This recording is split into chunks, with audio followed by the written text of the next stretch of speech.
Welcome back to my channel. Thank you so much for watching. And there's another video on the RSV4. The video that I want to make today is in regards to a question I had about my previous video. And someone had asked me, hey, how long have you had the bike? And I told them, hey, about a month and a half. And they said, can you give us like a little 1,000 mile review of what it's like to own and what it's like to ride the bike from an everyday person's perspective? Because I'm not a moto journalist. I'm not one of these professionals that take it out to, you know, Chuckwalla Raceway and places like that that you see on YouTube. So I'm going to do just that. I will let you know what it's like to ride an RSV4 from an everyday perspective. But before I get to that, I just want to say thank you so much for everyone that's watching. And if you like the video, please hit that like and subscribe button. It really tells me that you enjoy watching the video and that people like it. I'm also trying to see if I can get to 500 subscribers. I'm at 332 or 338, something like that. Excuse me while I let this guy go by. So if you like the video and you want to see more, please hit that like and subscribe button and leave any comments, questions, concerns that you have. I love talking to people about bikes. So if you have anything, or if you want to see something else on the bike, let me know. And we're going to get going here in just a second. I'm just going to let these knuckleheads go by. So one of the things I noticed right now is, let's talk about this while I notice it. This mirror, and this one too, when it's just sitting here idling, there's a lot of shake in it. It just vibrates quite a bit. And when you're up at speed, it's not bad, but it vibrates. And also, you can't really see anything except your ankle. Oh, I'm sorry, your ankle, your elbow. That's really all you can see. Let's get going. There's two little turns right here that I kind of like. Anyway. Whew.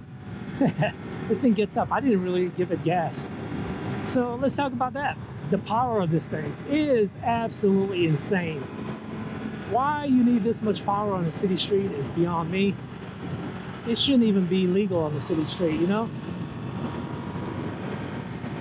But I'm glad it is, because you have a shit ton of fun on it.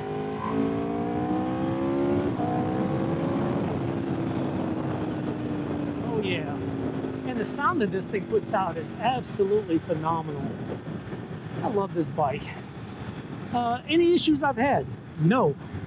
Zero. No check engine lights. Nothing. I know some people said they had a check engine light come on. I have not had that happen. Thank goodness.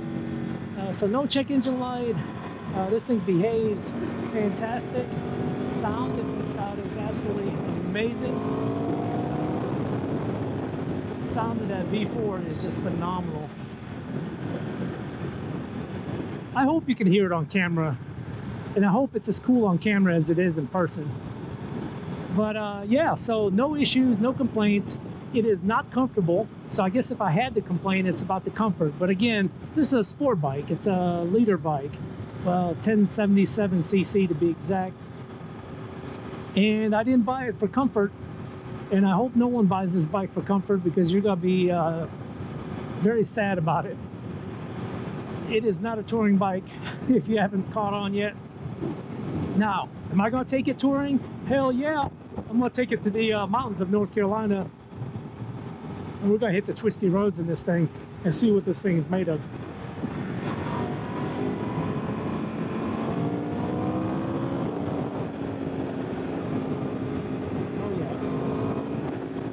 Of course, we can catch up the traffic. Look at that douchebag, almost crossing the double yellow.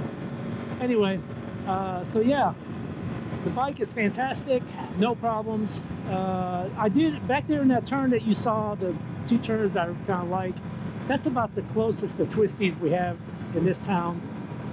So I nicknamed it the tail of the dragon. It's two turns. But I mean, that's all I got, you know. I got nothing else, not around here anyway. That's the sad part about owning a bike like this, is because you want to take it to places where you can ride it like that, but there's just nothing around here. You have to go to the mountains for that, and the mountains aren't exactly close. Where I live, I'm about halfway between the mountains and the coast, so it's about 2.5, 3 hours, depending on where you go, each way. If you go east, you're at the coast. If you go west, you're in the mountains. But that's all I got. I wish I lived closer to the mountains. I actually wish I lived in Arizona or Utah. That would be fantastic. Out in Nevada, or, you know, someplace like that. Someplace like around the Grand Canyon. Come on. What the freak? So like I was saying, I don't live anywhere close to the mountains. So unfortunately, that's the best I can do. But so back to the story. Last week I took this bike out. I took it through that turn. I got a little saucy on it, and the electronics stepped in, cut my power, and I guess the traction control and cornering ABS kicked in and corrected the bike in a matter of a split second. Before my brain realized that it had corrected itself, it already did what it needed to do and brought the bike under control. Very impressed by the electronics on this. That tells me that you can actually screw around on this thing quite a bit, and it'll intervene, and you can adjust the intervention level of every feature, whether it be the traction control, the ABS, the throttle, how much power you got. But let me tell you something, this thing's amazing. It will intervene, and now I have it on level 6 on the traction control. People said don't go above 6 unless it's raining, because it intervenes too much. I don't know. I haven't had a chance to really test out different levels. It was like that from the factory, so I just kind of left it at 6.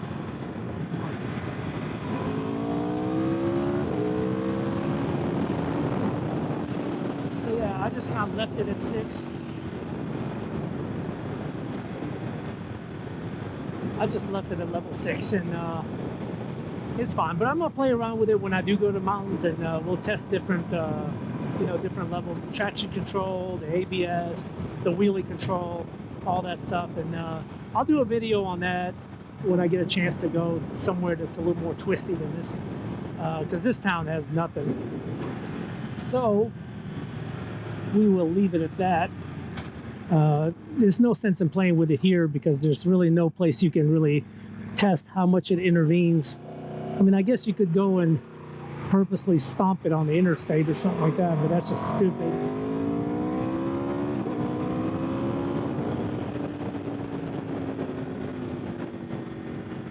But yeah, anyway, so that's the bike in general. No issues, no complaints. That's pretty much it. Hey, if you have any other questions about it, the reason I made this video is because somebody asked me about it. So if you want to know anything else about this bike or my XSR 900, I'd be more than happy to do a video and explain it. If you have questions, comments, concerns, leave them below, and let's talk bikes. But I hope you all have a great day, and stay tuned for the next video, and please hit that like and subscribe button below. I would really appreciate it. Thank you so much for watching, and we'll see you on the next one.